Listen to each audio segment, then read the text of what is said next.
사람을 만나면 얼굴에 이곳을 봐라. 본성이 보인다.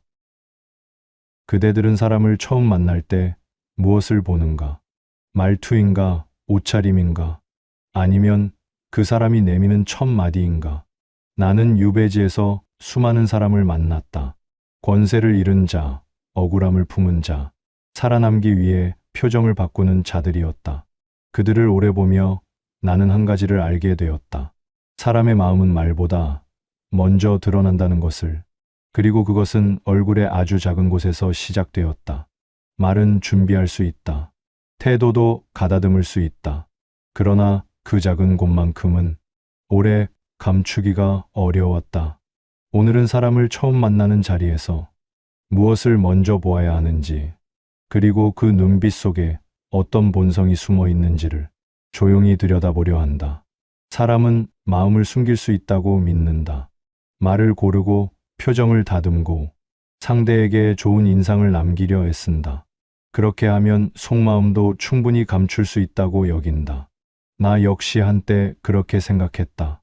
사람이란 스스로를 충분히 다스릴 수 있는 존재라고. 그러나 유배지에서 오랜 세월을 보내며 그 믿음은 조금씩 흔들리기 시작했다. 사람들은 저마다 자신을 감추려 했다. 두려움을 숨기려는 자는 더 크게 웃었고, 열등감을 감추려는 자는 더 높은 목소리로 말했다. 그리고 속으로 상대를 경계하는 자는 더 친절한 말을 골라 건넸다. 그러나 나는 보았다. 아무리 말을 다듬어도, 아무리 표정을 가다듬어도 끝내 감추지 못하는 것이 있다는 것을. 그것은 눈이었다. 말은 혀로 만들어진다. 표정은 입과 뺨으로 조율된다. 그러나 눈은 다르다. 눈은 마음이 움직이는 속도를 그대로 따라간다. 생각보다 빠르고 의지보다 솔직하다. 나는 유배지에서 수많은 눈을 보았다. 나를 동정하는 척하면서도 안도하는 눈. 겉으로는 위로를 건네면서도 속으로는 나의 처지를 견주어 보는 눈. 그리고 아무 말 없이도 진심으로 염려하는 눈. 말은 모두 비슷했다. 그러나 눈은 달랐다. 그 차이를 오래 들여다보다 보니 나는 조금씩 알게 되었다. 사람의 본성은 말이 아니라 눈에서 먼저 새어나온다는 것을. 세상에는 사람을 알아보는 방법이 많다고들 한다. 말투를 들어라, 행동을 보아라, 오래 사귀어 보아라, 어려운 일을 함께 겪어라. 그 말들이 틀린 것은 아니다. 그러나 나는 생각했다. 오래 사귀기 전에, 어려운 일이 닥치기 전에, 처음 마주하는 그 짧은 순간에도 사람의 본성은 이미 드러나고 있다는 것을. 그것을 읽을 수 있다면 불필요한 상처를 줄일 수 있다. 믿어서는 안 될 사람에게 마음을 내어주는 일도, 가까이에서는 안 될 자리에 오래 머무는 일도 조금은 피할 수 있다. 나는 그 방법을 거창한 곳에서 찾지 않았다. 유배지의 좁은 방에서 날마다 마주치는 사람들의 눈에서 조용히 배워 나갔다. 그리고 그것은 얼굴의 아주 작은 곳, 바로 눈빛에서 시작되었다. 나는 유배지에서 처음 만나는 사람들을 오래 관찰했다. 그 중에 유독 눈에 띄는 부류가 있었다.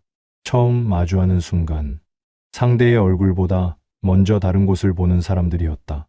그들의 시선은 사람이 아니라 그 사람을 둘러싼 것들을 향했다. 옷의 질감, 신발의 상태, 함께 있는 사람의 면면, 그리고 그 자리에서 그가 차지하는 위치. 얼굴을 보기 전에 조건을 먼저 읽는 눈이었다. 강진에서 나는 다양한 사람들을 만났다. 농사를 짓는 이, 물건을 파는 이, 글을 배우러 찾아오는 젊은이들도 있었다. 그들 중에는 처음 마주하는 순간부터 상대를 사람으로 보는 이가 있었고, 상대의 쓸모를 먼저 가늠하는 이도 있었다. 나는 그런 눈을 가진 사람과 대화를 나눠본 적이 있다. 말은 공손했다. 태도도 나무랄 데가 없었다. 그러나 대화가 끝나고 나면 묘하게 마음이 가볍지 않았다. 한참 후에야 그 이유를 알았다. 그는 나와 이야기를 나눈 것이 아니었다. 나의 쓸모를 가늠하고 있었던 것이다. 사람을 평가하는 눈은 생각보다 쉽게 드러난다. 처음 시선이 머무는 곳을 보면 된다. 상대의 눈을 먼저 보는 사람이 있고, 상대의 옷깃을 먼저 보는 사람이 있다. 상대의 말에 귀를 기울이는 사람이 있고, 상대 뒤에 누가 있는지를 먼저 살피는 사람이 있다. 그 첫 시선이 향하는 곳이 그 사람이 무엇을 중히 여기는지를 말해준다. 사람을 조건으로 보는 눈은 그 사람 앞에서 솔직하지 못하다. 늘 계산이 앞서기 때문이다. 무엇을 말해야 유리한지, 어디까지 가까워지는 것이 이득인지를 끊임없이 따지며 대화한다. 그런 사람과의 관계는 언제나 조건 위에 세워진다. 조건이 바뀌면 관계도 바뀐다. 그것은 인연이 아니라 거래였다. 나는 그 눈빛을 배우려 하지 않았다. 그러나 알아보는 법은 익혔다. 처음 만나는 자리에서 상대의 시선이 어디서 시작되는지를 보면 그 사람이 나를 사람으로 보는지 아니면 조건으로 보는지를 조용히 알 수 있다. 그것만으로도 충분했다. 마음을 어디까지 내어줄 것인지를 미리 가늠할 수 있었으니 말이다. 사람을 조건으로 보는 눈과는 또 다른 눈이 있었다. 정면으로 바라보지 않는 눈이었다. 대화를 나누는 동안에도 시선은 자꾸 옆으로 흘렀다. 상대의 눈을 마주치는 대신 그 주변을 맴돌거나 대화와 무관한 곳을 슬며시 훑었다. 처음에는 그저 소심한 성격이라 여겼다. 눈을 마주치는 것이 불편한 사람도 있으니. 그러나 오래 보다 보니 그것이 성격의 문제가 아니라는 것을 알게 되었다.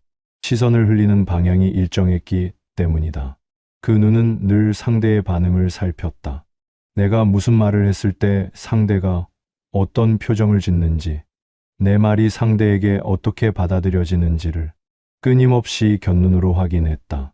강진에서 나는 그런 눈을 가진 사람을 여러 보았다. 그들은 대화 중에 나를 보는 것 같으면서도 실은 나를 통해 자신이 어떻게 비치는지를 보고 있었다. 그 눈에는 두 가지가 담겨 있었다. 하나는 불신이었다. 상대를 온전히 믿지 못하기에 늘 경계하며 반응을 살폈다. 말 한마디가 어떻게 전해질지, 이 자리가 자신에게 유리한지 불리한지를 끊임없이 가늠하고 있었다. 또 하나는 시기였다. 곁눈질하는 눈은 상대를 바라보는 것이 아니라 상대와 자신을 견주어 보는 눈이었다. 상대가 칭찬을 받을 때 시선이 흔들렸고 상대가 주목을 받을 때 입가가 굳었다. 그 눈은 상대의 기쁨을 온전히 기뻐하지 못했다. 나는 유배지에서 그런 눈을 마주할 때마다 애써 못 본 척했다. 그 눈빛과 정면으로 부딪히는 것이 서로에게 이롭지 않다는 것을 알았기 때문이다. 곁눈질하는 사람은 대체로 자신도 그것을 안다. 정면으로 바라보지 못한다는 것을, 그리고 그 이유가 자신 안에 있다는 것을. 그러므로 그 눈빛을 탓할 일은 아니었다. 다만 그런 눈을 가진 사람과 깊은 마음을 나누는 것은 어렵다는 것을 나는 조용히 알게 되었다. 신뢰가 없는 곳에서는 진심도 온전히 전해지지 않는다. 아무리 좋은 말을 건네도 곁눈으로 받아내는 사람에게는 그 말이 온전히 닿지 못했다. 그래서 나는 생각했다. 사람을 사귈 때 정면으로 바라보는 눈을 가진 이를 가까이 두어야 한다고.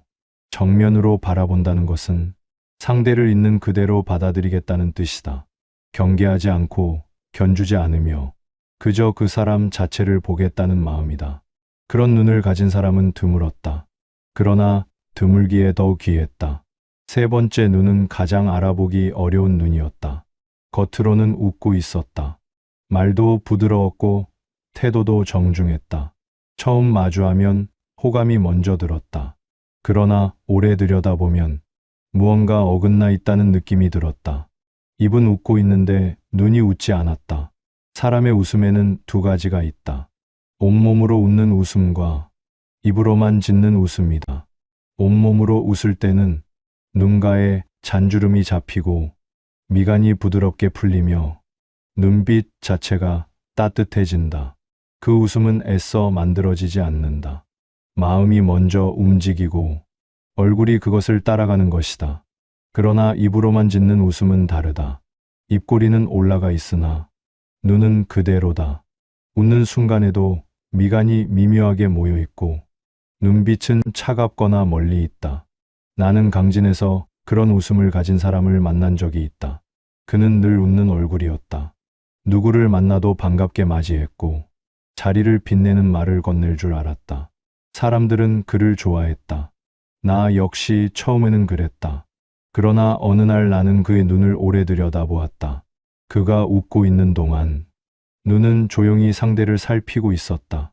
공감하는 것이 아니라 평가하고 있었다. 이해하려는 것이 아니라 상대의 어디가 약한지를 읽고 있었다.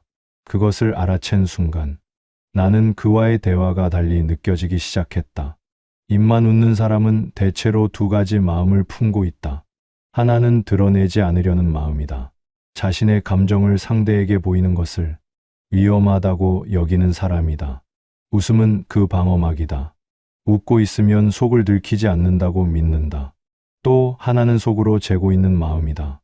겉으로는 따뜻하게 대하면서 안으로는 끊임없이 상대를 판단한다. 이 사람이 믿을 만한가? 이 사람과 가까워지는 것이 내게 이로운가를 웃는 얼굴 뒤에서 조용히 계산한다. 그러므로 그 웃음은 상대를 위한 것이 아니다. 자신을 지키기 위한 것이다. 나는 그것을 탓하지 않는다. 세상을 살다 보면 마음을 감추어야 할 때가 있고 웃음으로 자신을 보호해야 할 때도 있다. 유배지에서 나 역시 그런 마음을 품은 적이 없다고 말하기 어렵다. 그러나 그런 웃음을 진심으로 받아들이면 나중에 마음이 상한다. 입만 웃는 사람의 웃음을 온몸으로 웃는 웃음과 같다고 여기면 그 관계에 마음을 너무 많이 내어주게 된다. 그리고 어느 순간 그 웃음이 자신을 향한 것이 아니었음을 뒤늦게 알게 된다. 나는 그 차이를 알아보는 법을 조금씩 익혔다. 웃을 때 눈가를 보는 것이다. 눈가에 작은 주름이 생기는가? 미간이 부드럽게 풀리는가? 눈빛이 따뜻해지는가? 이 세 가지가 함께 일어나는 웃음은 마음에서 나온 웃음이다. 그러나 입꼬리만 움직이고 나머지가 그대로라면 그 웃음은 만들어진 것이다. 만들어진 웃음이라고 해서 그 사람이 나쁜 사람이라는 뜻은 아니다.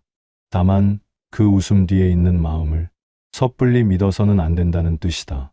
사람의 본성은 가장 자연스러운 순간에 드러난다. 애써 만들어진 것들 사이로 잠깐씩 새어나오는 그 틈을 조용히 볼 줄 알아야 한다. 그 틈을 볼 수 있게 되었을 때 나는 비로소 사람을 조금 더 알게 되었다고 생각했다. 나는 세 가지 눈을 보았다. 조건을 먼저 읽는 눈, 곁눈질하는 눈, 그리고 입만 웃고 눈은 웃지 않는 눈. 이 세 가지는 겉으로는 달라 보였다. 그러나 오래 들여다보니 그 안에는 하나의 공통된 것이 있었다. 마음과 얼굴이 따로 움직이고 있었다. 사람의 얼굴은 마음을 담는 그릇이다. 마음이 움직이면 얼굴도 따라 움직인다. 기쁘면 눈이 먼저 웃고 슬프면 미간이 먼저 무너진다. 놀라면 눈썹이 먼저 올라가고 부끄러우면 시선이 먼저 내려간다. 이것은 애써 만들어지는 것이 아니다. 마음이 얼굴을 끌고 가는 것이다. 그러나 마음을 감추려는 사람은 얼굴을 먼저 움직이려 한다. 마음이 아직 움직이지 않았는데 얼굴을 먼저 만들어 내려 한다. 그 어긋남이 눈에서 드러난다. 말은 얼마든지 고를 수 있다. 표정도 어느 정도는 다듬을 수 있다. 그러나 눈빛은 마음의 속도를 그대로 따라간다. 의지보다 빠르고 준비보다 솔직하다. 그래서 나는 늘 눈을 먼저 보았다. 조건을 먼저 읽는 눈은 상대를 보는 것이 아니라 상대를 통해 얻을 것을 먼저 보았다. 그 눈에는 사람보다 계산이 앞서 있었다. 곁눈질하는 눈은 상대를 마주하는 것이 아니라 상대와 자신을 견주어 보았다. 그 눈에는 신뢰보다 경계가 먼저 있었다. 입만 웃는 눈은 마음이 움직이기 전에 얼굴을 먼저 만들어내었다. 그 눈에는 공감보다 방어가 먼저 있었다. 셋 모두 다른 모습이었으나 결국 같은 곳에서 비롯되었다. 자신을 드러내는 것이 두렵거나 상대를 온전히 믿지 못하거나 혹은 관계를 손익으로 먼저 따지는 마음. 그 마음이 눈빛으로 새어나왔다. 나는 그것을 보며 오래 생각했다. 저 눈빛들이 나쁜 것인가? 그렇지 않았다.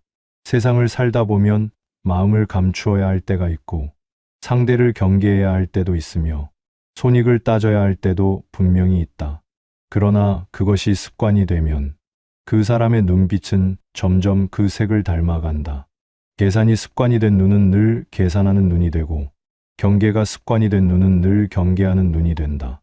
방어가 습관이 된 눈은 늘 닫혀있는 눈이 된다. 그리고 그런 눈으로는 아무리 좋은 사람을 만나도 그 사람을 온전히 받아들이지 못한다. 나는 유배지에서 그것을 보았다. 좋은 인연이 찾아왔는데도 오래된 습관 때문에 그 인연을 제대로 붙잡지 못하는 사람들을 마음이 눈빛을 만들고 눈빛이 관계를 만든다. 그러므로 사람의 눈빛을 읽는다는 것은 단순히 상대를 파악하는 일이 아니다. 그 눈빛 뒤에 어떤 마음이 오래 쌓여 있는지를 조용히 헤아리는 일이다. 그리고 그 헤아림이 쌓이면 어떤 사람에게 마음을 내어주어야 하는지, 어떤 관계를 가까이 두어야 하는지가 스스로 보이기 시작한다. 나는 그것을 강진에서의 긴 세월 동안 조용히 배워 나갔다.